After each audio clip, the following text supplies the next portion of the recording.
Hello mga kids, ito na yung lahat ng kinain ko sa Thailand, day 5. Parang last full day ko na to mga kids. Nagsimula sa Tiva, sa may Pullman Hotel, Bangkok.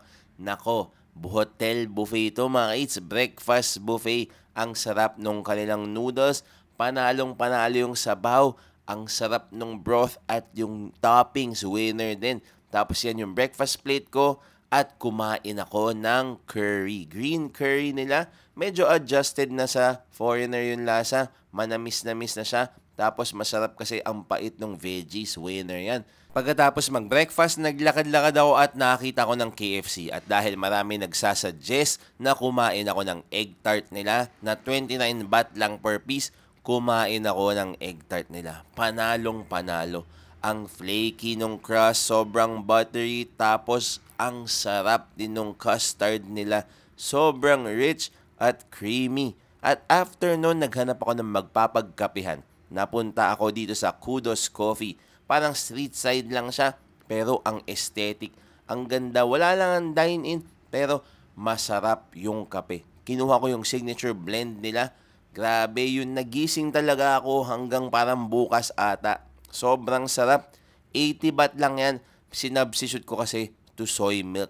Ang sarap. Tapos next naman yan, nagpunta ako sa Corpanits. Sikat na sikat tong mango sticky rice. Kasi nga daw, ilan beses na silang napunta sa Michelin Guide. Para mga 5 years na ata mga ka-eats. May pa-slow-mo muna. Tapos ito na. Kakainin na natin yung mango sticky rice. Masarap naman siya. Pero parang tulad lang din ng mga ibang sticky rice na tikman ko sa Thailand. Tapos lagyan natin ng parang pinipig na ganyan. Nag-add ng crunch.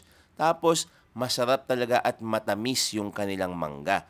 After niya, nagpunta ako sa Icon Siam para i-check out yung Suk Siam.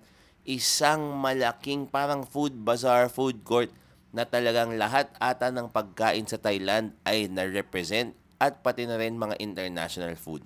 Sayang lang, nagpunta ako dito nang medyo busog ako, kaya hindi na ako nakakain mga ka-eats. Pero sobrang daming tao, sobrang daming makakain at siguradong magugustuhan ninyo. Next naman ay nag-sightseeing ako sa Starbucks sa 7th floor ng Icon Siam. Grabe yung view dito mga ka-eats. Kitang-kita yung river dito sa Bangkok na sikat na sikat. Paki-comment na lang kung alam niyo yung pangalan. Tapos pati naman yung skyline nila. Grabe, napakaganda. Dito lang sa Starbucks sa Icon Siam. After nito, nagpunta ako sa Pedmark, sikat na restaurant ni Mark Wins, yung sikat na vlogger. Pila dito mga ka-eats, pinipilahan yan. Maraming salamat sa friend kong si Eric sa pagdala sa akin dito. 11 years na siya sa Bangkok mga ka-eats, ibang level. Kaya next time pagbalik ko dito, nako siguradong magpo-food trip pa kami. Sobrang anghang nito mga ka-eats, level 4 yung kinain ko, abangan yung buong video niyan. Tapos after nito, nag-mango tree ako ulit para sa chef challenge nila. Kasi nagkaroon ng parang culminating activity yung mga chefs ng mango tree from all over the world para ma-showcase yung mga natutunan nila sa iba't ibang cooking classes na pinuntahan namin dito.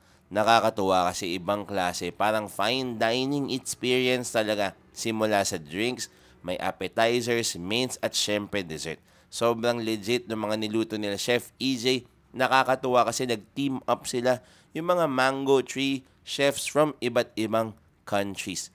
Nakakatuwa kasi nakapag-collaborate sila, they work together, tapos nakaproduce sila ng mga elevated Thai dishes na siguradong magugustuhan ng mga diner sila sa iba't ibang countries. Siguro i-apply nila sa mga menu items nila in the coming months mga ka-eats. Nakakatuwa at maraming salamat ulit sa Mango Tree sa pagdala sa akin dito sa Thailand dahil na-experience ko ang iba't ibang klaseng Thai food na talaga namang masarap. Maraming salamat sa panood. Bye-bye!